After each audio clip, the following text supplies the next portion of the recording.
ඔබ මොනවද යකෝ අපේ නා ඔබ මොනවද යකෝ මේ මුරි කියලා තියෙන්නේ මූ පොරක් තමයි හා තේරුම් ගන්න එක ඔබ මොනවද අපේ නංගි කියලා තියෙන්නේ අපේ නංගිව කසන මන්දින යකෝ ඒකේ 6 වසර ඒක තේරුම් ගනි අපේ අම්මා කතාව මන්දින දන්නවද මගේ අම්මට 7 දෙනෙක් ඉන්නවා ඔබ දැනගනි මේක පරයා මූ පොරක් තමයි ඔබ මගේ අයියත් එක්ක කතා කරන්නත් එපා අනිත් එක ඔබ මගේ අර වීඩියෝ එකෙන් අර එල්ල අයින් කරපන් හරි ඔබ දැනගනි පරයා මෙන්න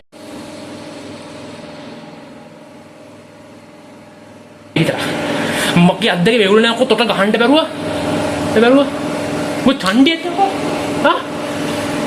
නකෝ මූ පොරක් තමයි යකෝ මොනවද කියලා තියෙන්නේ දැන් මගේ තාත්තා ඡණ්ඩිය මගේ සීයා ඡණ්ඩිය මගේ අයියට කතා කරන්න එපා දැන් මම උඹට කියන්නේ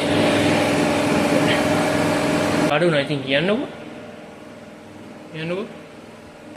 මත්තන් එපාද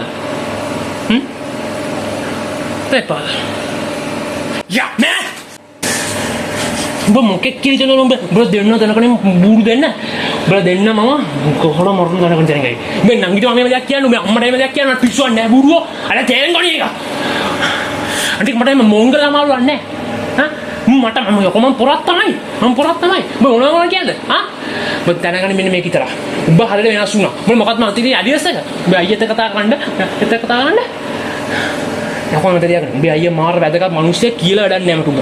කෑ කතා කරලා වැඩක් නෑ. උඹේ අම්මටයි නංගිට එහෙම කියන මට පොප්පා. මුඛ්‍ය අමාරුවක් නෑ කොහෙද? තේරුම් ගන්න එක විතර. මට මේ කුණුව මතක් කරන්න එපා. නංගියන්නේ. මේ පළයක් දාගෙන ගෙන්න. අන්තික වාඩේ වගේ නංගිටයි මම එමෙල කිව්වනම් අනේ මෙන්න වැන්දා. මම සෝරි මට සමා වෙන්න. උඹේ අතේ උරුණක මට ගහන්න ගප. මම මුදින් කියන මට ආයි මගේ පාළුවේ මට නිතුන් නැත්තම් මම නරක මිනිතල කියලා කියන්න එපා. උඹ අර මන්නේ සොල්ලෙම තොටයි උඹට සොල්ලෙල මම උඹට විතරයි කියන්නේ.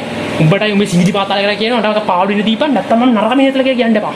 එච්චර මම කියන්නේ. ඔබ පොරක් තමයි. කන්දේ පාලයක්. මහිරන් මොකද උනේ? මොකද මේ සිද්ධිය? හරි හරි මේ දුන්නල යන්න. මොකද ප්‍රශ්නේ? කියන්නේ මොකද ප්‍රශ්නේ? කියන්න බලන්න. හරි. ඉවසන්නකෝ හරි ඇති වෙන්නේ කතා කරන්නකෝ හරි. මට තේරෙන්නේ නැහැ මම මොකද කරන්න කියලා. ඔයාම කියන ටීම් එකේ මම මොකද කරන්නේ? මුන් සැරින් සැලලවන පාට් එක දාලා යනවා. ඒකෝ මම යාගේ නන්ට මෙහෙම දෙයක් කිව්වෙත් නැහැ. මම යාගේ අම්මට මම දෙයක් කිව්වෙත් නැහැ.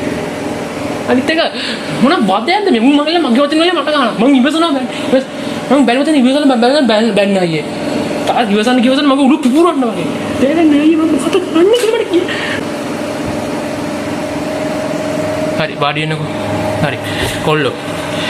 මම ඇති වෙන්න මම වලිදාගෙන තියෙනවා. මම මේ වලින් ප්‍රශ්න විතරක් තියෙනවා. කොල්ලෝ මම දන්නවා ඉවසන්න පුළුවන් තරම් ඉවසුවා. මම දන්නවා මහිර. ඔයා ගහන්න ගත්තොත් ආයි ගහන උපරිම. ඒත් ගහගත්තා කියලා ප්‍රශ්න වැඩි වෙන නිසා කඩු වෙන්නේ නැහැ. මට මේ වේදනාව තේරෙනවා කොල්ලෝ. ඔබ ගණන් ගන්න එපා කොල්ලෝ. මේ වෙලාව හැටියට මම ඔබ තේරුම් ගන්නවා. මම දන්නවා කොල්ලෝ ඔබ විලාසෙන් ඉන්නේ ඇයි කියලා.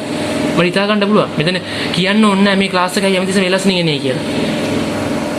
බය වෙන්න එපා. මොන නැතත් ඔබට මම ඉන්නවා. මේ ටීඑම් උඹට ඉන්නවා. කවුරු නැතත් ඔයා දන්නව නේද කවුද ඉන්නේ කියලා? අපි වාට ඉන්නම අයිරන්. අපි වාට ඉන්නවා. කවුරු නැතත් මම ඉන්නවා. තේරුණාද? නේද? අයියෝ කනද නෑ මට වෙලාව වැදගත් දන්න නමුත් හරි හොඳ වුණාට එයා නීතිය නකුරු වැඩ. ඕව ගණන් ගන්න එපා මහිර. ආ ක්ලාස් එකේ සුපිරිත් පාරිද. ඕව ගණන් ගන්න එපා. සුපිරිත් පාරේ මේ ළමයිත් එක්ක ඇවිල්ලා විනෝදෙන් ඉන්න. කිසි ප්‍රශ්නයක් නැහැ. ආයි දවසක හම්බුනේ මේ ක්ලාස් එකේ. හෙෂනේෂ්. උඹ මට සහෝදරයෙක් වගේ හොඳ උදව් කළා. ඒකට thank you බා. හරි වා කැමති නම් ආය යන්න. හැබැයි අපිට මතක් වෙයි. bye. Hey, shake it me. Mama, Mr. Kanidi කියන්නම්කෝ. Bye, my dear. හරි දවසක අපි හම්බෙමු. Bye. ඇති. ඔයගොල්ලෝ මේ වීඩියෝ බලනවා නම් ඔයගොල්ලෝ thank you so much. කතාව තේරුණා නම් ඔහොමද තේරුණා නම් ඇති. ඉවසලින්ස බැරිම තැන එකම දේ තමයි ඔයගොල්ලෝ රිටර්න් එක දෙන්න. මං කියන්නේ මේක දික්ුණානම සමානයි. Bye guys. Love you.